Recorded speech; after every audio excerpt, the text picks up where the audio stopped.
Shalom, peuple de Dieu, frères et sœurs dans le Seigneur.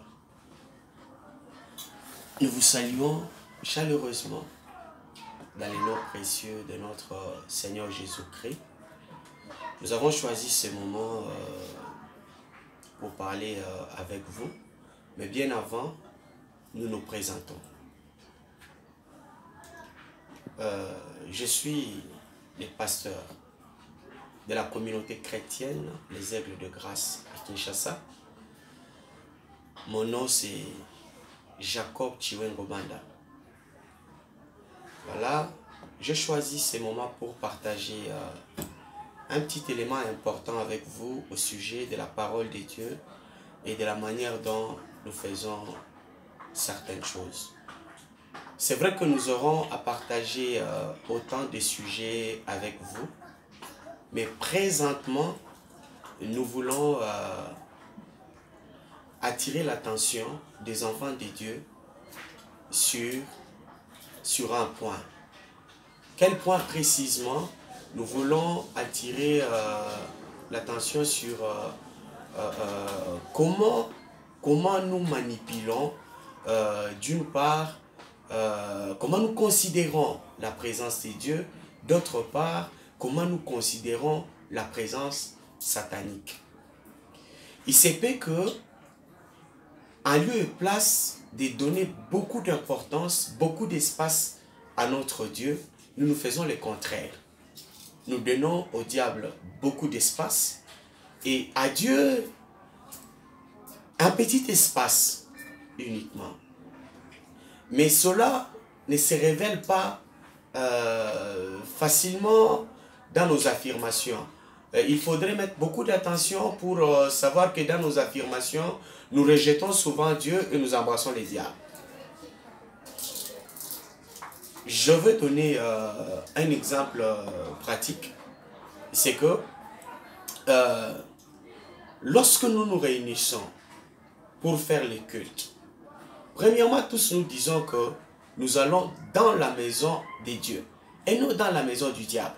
C'est ce que tout le monde dit. C'est la maison de Dieu.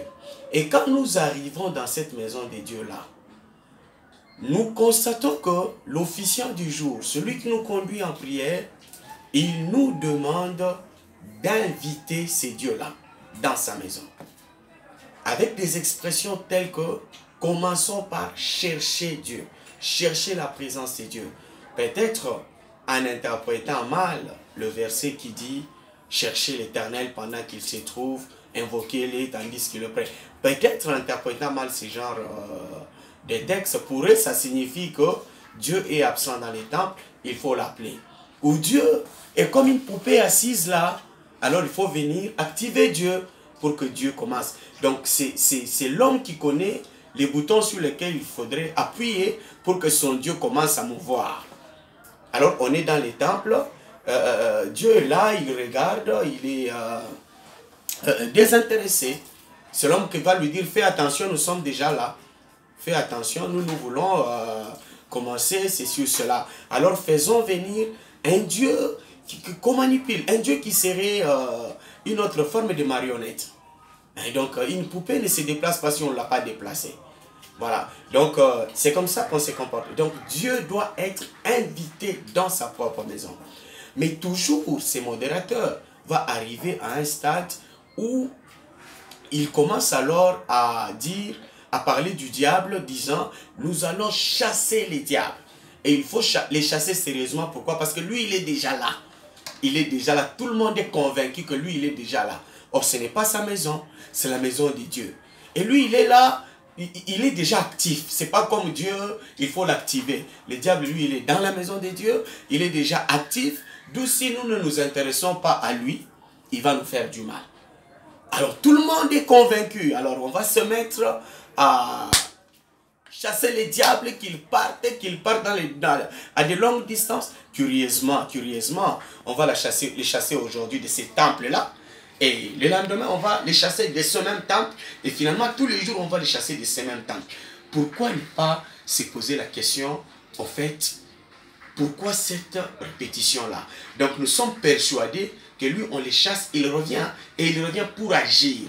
Mais Dieu, lui, on l'invoque, on l'active, il devient, il agit juste pendant ce moment où on l'a activé. Le lendemain, il faut le rappeler, le réactiver pour que Dieu puisse agir.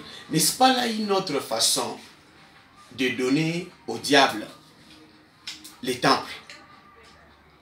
Il est le patron du temple parce que déjà sans nos prières, il va tout se permettre. C'est lorsque nous avons prié, nous avons donné des ordres que le diable ne va pas agir. Mais Dieu, sans nos prières, il ne peut rien. Le pauvre, il dépend de l'homme. Donc il faut que Dieu, l'homme lui dise, même si c'est ta maison, c'est moi, Jacob, qui te dit, fais ça, ne fais pas ça. Donc nous sommes dans ces cadres-là. Voilà. Alors, qu'est-ce qu'on s'est dit? Qu'est-ce qu'on se propose? Donc, il faudrait que, comment je veux le dire, il faudrait que nous puissions nous recadrer, voir ce que la Bible dit exactement. Laisser à Dieu sa place. Le fait déjà de croire que Dieu n'est pas, c'est le diable qui est. C'est la même chose avec nos chambres à coucher. C'est la même chose avec nos maisons. C'est la même chose avec nos enfants. C'est-à-dire, Dieu, je ne sais pas comment je veux le dire ici, mais il est assez important que nous puissions comprendre que par le fait que nous sommes devenus enfants de Dieu, Dieu nous prend en charge 24 heures sur 24. Dieu nous contrôle partout. Dieu nous gère. Prenons des versets tels que l'ange de l'Éternel campe autour de celui qui craint Dieu. Il est là pourquoi cet ange-là? Le Nouveau Testament, qui concerne plus la Nouvelle Alliance, selon l'entendement de plusieurs, dit, si l'Éternel ne garde pas, celui qui garde travaille en vain. Alors, c'est que il est assez important, il est assez capital que nous puissions comprendre que ce n'est pas à nous de gérer Dieu, ce n'est pas à nous de manipuler Dieu, à nous de nous laisser. Dieu qui voit partout, Dieu qui connaît toutes choses, nous lui faisons confiance. C'est-à-dire, je suis son enfant. Dieu organise ma sécurité. Prenons par exemple, lorsque nous voulons transformer nos chambres en feu, nous voulons transformer nos milieux de prière en feu. En fait, il n'y a pas à inventer là-bas. La Bible dit quoi? Dieu a fait de ses serviteurs les flammes de feu. Dieu a fait de ses serviteurs les flammes de feu. Il suffit de s'accepter comme tel. Soit on est serviteur de Dieu, soit on ne l'est pas. Si vous servez Dieu dans un domaine quelconque, ça peut être les finances, ça peut être propager la bonne nouvelle, ça peut être l'entretien de la maison de Dieu, ainsi de suite. Si vous servez Dieu, nous servons Dieu, nous acceptons carrément. Si nous sommes à 3 comme ça, nous disons qu'ici, il y a 3 flammes de feu. Si nous pouvons faire comme Josué qui dit, moi et ma maison, nous servirons l'Éternel, c'est que cette maison sera remplie des flammes de feu. Parce que c'est une maison qui est au service de l'Éternel. Avons-nous encore besoin d'aller inventer un autre feu pour en faire quoi? En fait, la peur de Satan nous amène à des comportements inacceptables. Des comportements qui diminuent la beauté de notre foi. Qui réduit en fait l'espace d'aisance que la parole de Dieu nous offre. Alors il est très important, ce que nous sommes en train de partager avec toi qui nous suis maintenant, ce que tu comprennes que là où tu es maintenant, Dieu y est. Pas un Dieu poupée qui va attendre que tu le signales qu'il y a un sorcier derrière moi, non. Mais un Dieu qui agit, qui te contrôle. Écoute ce qu'il te dit encore pour finir. Il dit, si on forme des complots contre toi, cela ne vient pas de Dieu. Toute arme forgée contre toi est nulle sans effet. Tu n'as pas besoin de savoir qu'une arme est forgée contre toi. Mais Dieu qui contrôle, il te prend en charge. Il dit, toute arme qu'on a forgée contre toi est nulle et sans effet. Voilà l'héritage que Dieu donne à ses serviteurs. Ce n'est pas nos inventions qui amènent quoi que ce soit. Nous sommes dans la voie de Dieu. Nous faisons ce que Dieu nous demande de faire pour lui. Et Dieu, en tant qu'un père excellent, prend soin de nous. Qui est ces papas-là qui quittent la maison, qui partent au travail, sans savoir comment ses enfants vont manger après, sans savoir si ses enfants sont en sécurité ou pas? Tout le monde est à la quête de la bonne parcelle, de la bonne maison, pour que sa famille puisse bien vivre. A fortiori Dieu lui-même.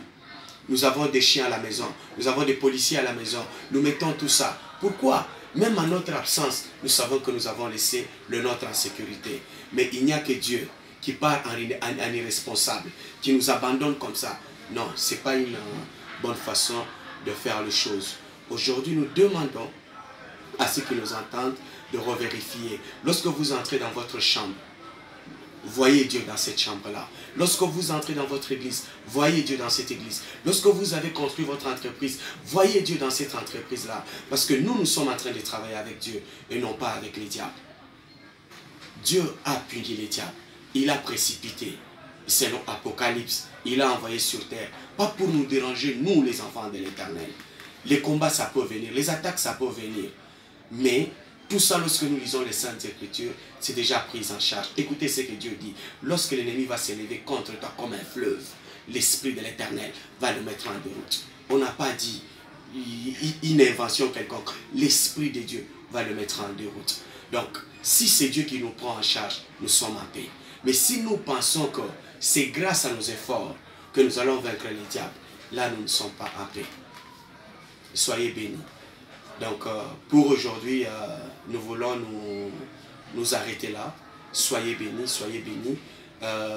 Très prochainement, nous allons revenir vers vous pour parler. Si vous voulez nous rencontrer pour discuter avec nous de ce que nous avons partagé avec vous, vous pouvez nous joindre au 081 519 98 68.